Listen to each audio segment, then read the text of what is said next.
My name is Andrew Poliak. I'm Director of Business Development at QNX Software. Today what we'll do is show you a little bit about our connected automotive reference platform.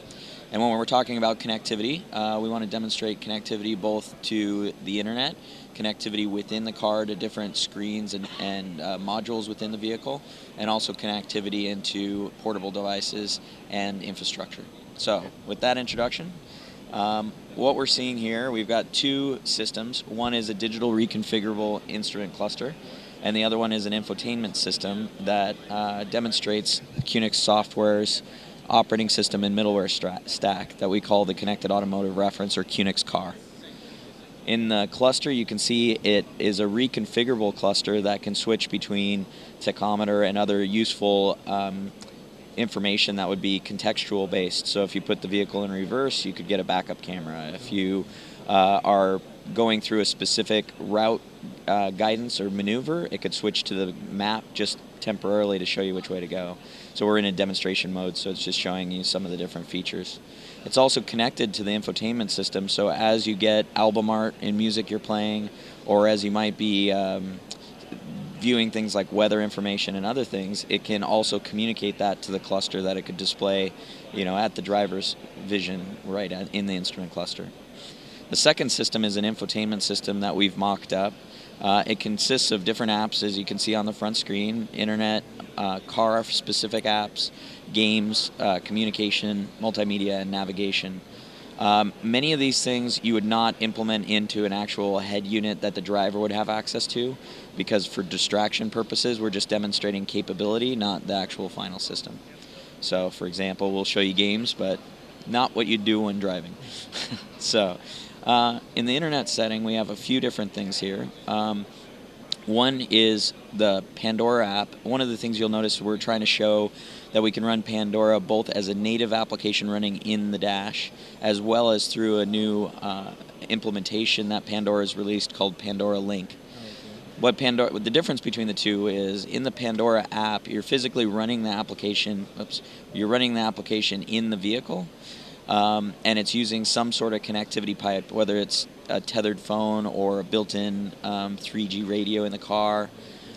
With Pandora Link, what it's doing is running that application in your smartphone, and you're just using command and control features in the vehicle to interact with those Pandora stations.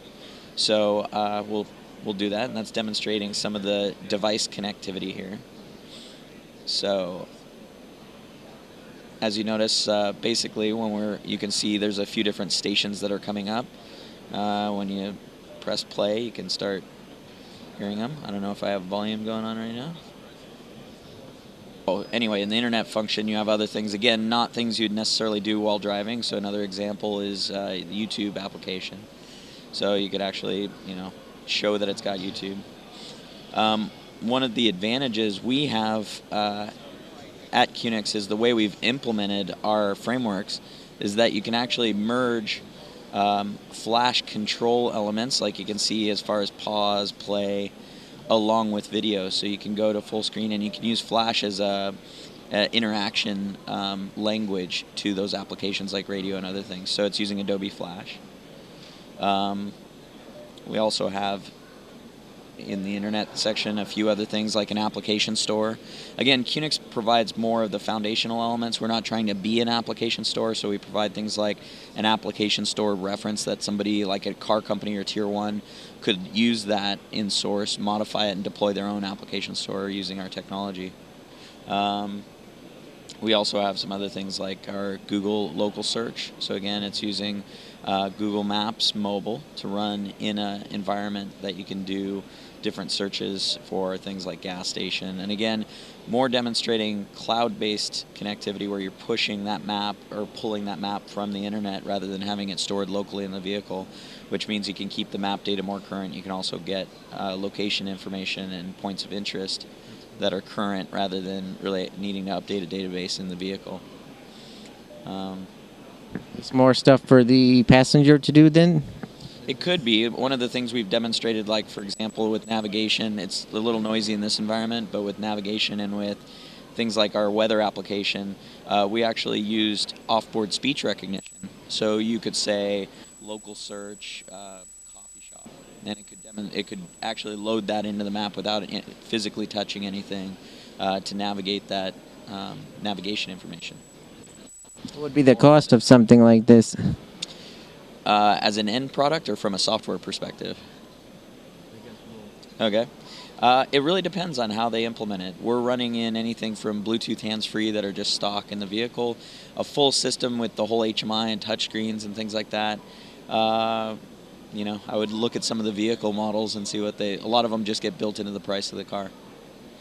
So are these going to be pre-installed, or someone would have to get it put in afterwards? Usually our model is we work with the Tier 1 manufacturers and the OEMs where they actually build it into the vehicle platform. You could definitely leverage it in an aftermarket application, but that's not who we traditionally sell to. All right. So now we're obviously in the Corvette right now. So what are the other vehicles that this can work on?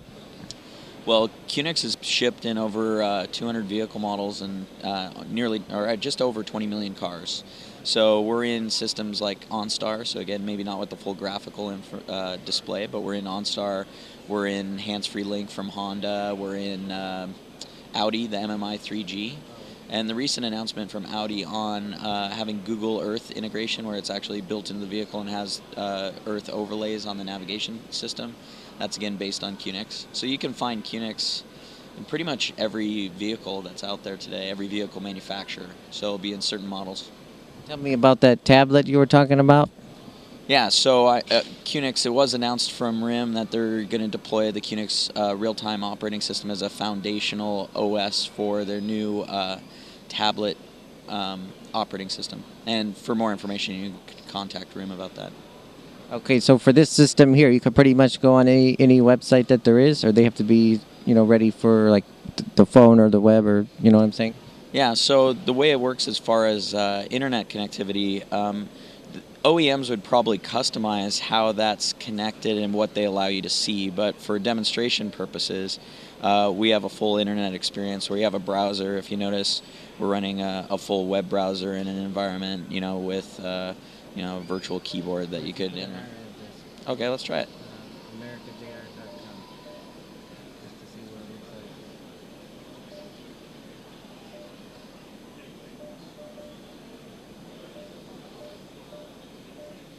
Or just America. Oops. There we go.